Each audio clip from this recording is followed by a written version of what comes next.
वो ईश्वर भी है और सहयोगी भी, वो सिद्ध भी है और योगी भी, वो ज्ञान भी है और ध्यान भी, संयम भी है और सम्मान भी, वो कर्म भी है और धर्म भी, वो इंसान भी है और परब्रह्म भी। जीवन का जो दृष्टिकोण बुद्ध दिखलाते हैं, उसमें ही चेतना और जागृति का सार समाहित है।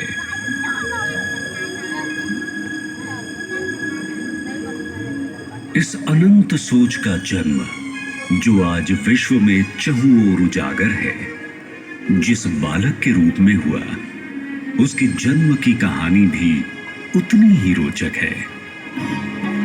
ब्रह्मांड में होने वाले अकल्पनीय बदलाव कई बार स्वप्न के रूप में अपनी अनुभूति करा जाते हैं। रानी महामाया का स्वप्न ऐसी ही एक घटना है।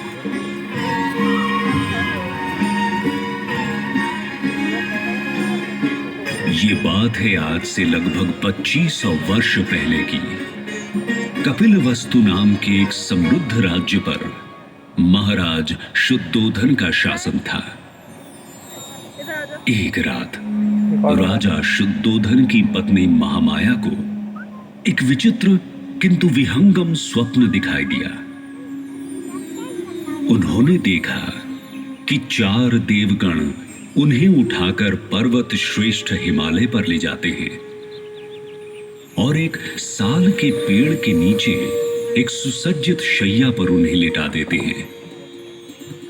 तभी उन देवगणों की पत्नियां आती हैं और महामाया को उसी पेड़ के पास मौजूद अनुतत नामक सरोवर में स्नान करवाती हैं। इसके बाद महामाया को दिव्य परिधान धारण करवाए जाते हैं। तरह तरह के इत्र उन पर छिड़के जाते हैं, दिव्य पुष्पों से उन्हें सजाया जाता है और फिर एक अद्भुत स्वर्ण शैया पर लिटा दिया जाता है। ये दृश्य इतना आकर्षक था, मानो तीनों लोग एक स्वर में किसी अत्यंत महत्वपूर्ण क्षण की गाथा सुना रहे हैं। इन करतल ध्वनियों और अप्रतिम सौंदर्य से भरे वातावरण में एक श्वेत गजराज प्रकट होते हैं। 6 दांतों वाले ये गजराज अपनी सूंड में कमल पुष्प लेकर आगे बढ़ते हैं और महामाया के गर्भ में उनकी दाहिनी दिशा से प्रवेश करते हैं। तभी महामाया की निद्रा भंग होती है और अपने स्वप्न को लेकर वो अत्यंत विस्मित होती हैं। गजराज को आने वाले किसी बड़े उद्देश्य का संकेत मानकर वो महाराज शुद्धोधन को इस स्वप्न से अवगत कराती हैं। ये सुनकर महाराज शुद्धोधन विद्वान पंडितों और ज्योतिषियों के पास विमर्श के लिए जाते हैं। महाराज, आप अत्यंत भाग्यशाली हैं। देवताओं ने हमारी महारानी को इस युग के अति महत्वपूर्ण कार्य का निमित्त बनाया है। आज से कुछ समय पश्चात महारानी एक बालक को जन्म देंगे। महारानी के गर्भ से निकलने वाला बालक या तो चक्रवर्ती सम्राट बनेगा या कोई महाज्ञानी। अपने प्रसव काल से कुछ समय पहले महामाया ने राजा शुद्धोधन से मायके जाने की इच्छा व्यक्त की। वैशाखी पूर्णिमा के दिन महामाया ने पालकी से अपने जन्म स्थान देवदाह के लिए प्रस्थान किया। रास्ते में लुंबिनी का सुंदर वन आया, जहां उन्हें विश्राम करने की इच्छा हुई। इस वन में सुंदर वाटिकाएं थीं, पेड़ों पर पक्षी चहचहा रहे थे, वायु में पुष्पों की सुगंध फैली हुई थी और चारों ओर प्रकृति का सौंदर्य दिखाई पड़ता था। ऐसे मनमोहक वातावरण में महामाया के गर्भ से सिद्धार्थ ने जन्म लिया।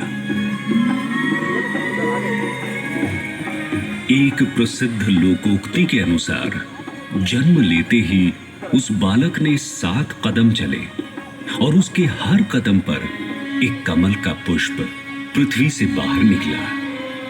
यही बालक सिद्धार्थ आगे चलकर गौतम बुद्ध कहलाए।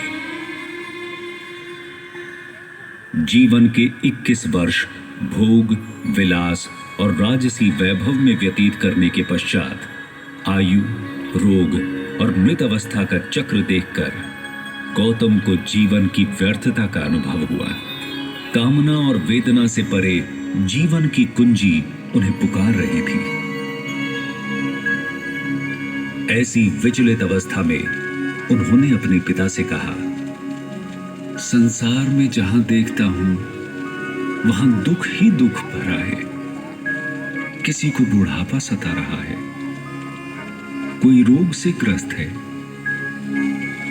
किसी की मृत्यु हो रही है, कोई किसी दुख के समुद्र में डूब रहा है। सभी प्राणियों का जीवन दुखों और कष्टों से भरा हुआ है। इन महादुखों से मुक्त होने के लिए मैं सांसारिक सुखों का त्याग करूंगा। अर्धरात्रि को वो उठ खड़े हुए। उन्होंने अपने सारथी छन्ना से अपने प्यारे अश्व कंठक को लाने के लिए कहा और उसी समय वो राजमहल के साथ साथ अपनी स्त्री और पुत्र का त्याग करके जंगल की ओर प्रस्थान कर गए।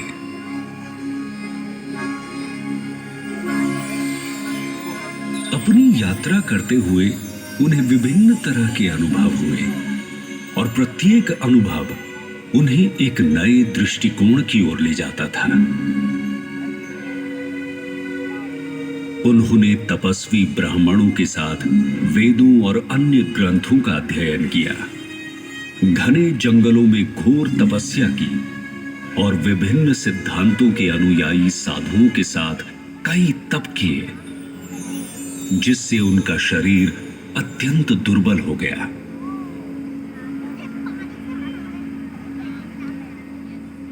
परंतु न तो उनकी मन की समस्याओं का समाधान हुआ और न ही उन्हें आत्मिक शांति मिली। अंत में उन्हें यह निष्कर्ष मिला कि पूर्वाग्रहों से ग्रसित न होकर संसार की स्थिति और समस्याओं पर उदार भाव से विचार किया जाए। इसी मार्ग पर चलकर उन्हें हृदय में सत्य ज्ञान की प्राप्ति हुई।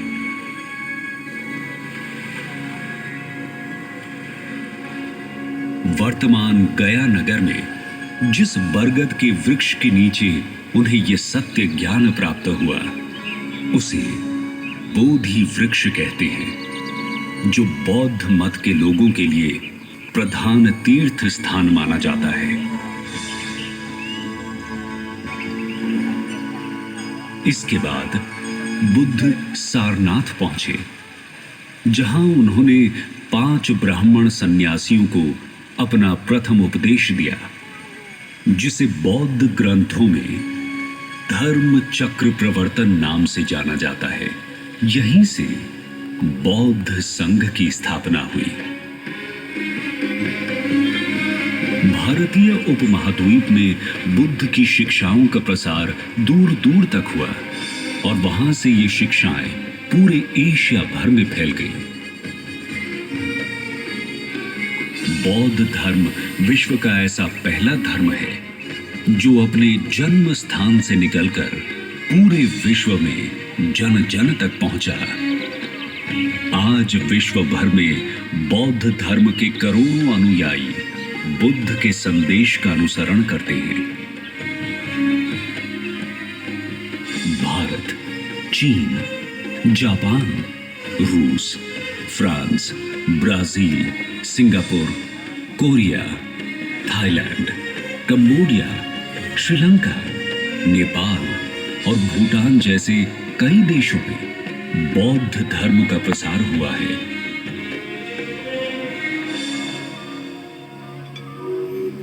बौद्ध धर्म केवल एक धर्म नहीं, अपितु एक जीवन दर्शन है।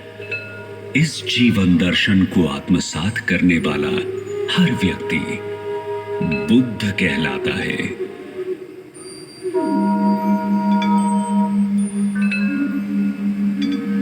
बुद्धं शरणं गच्छामि।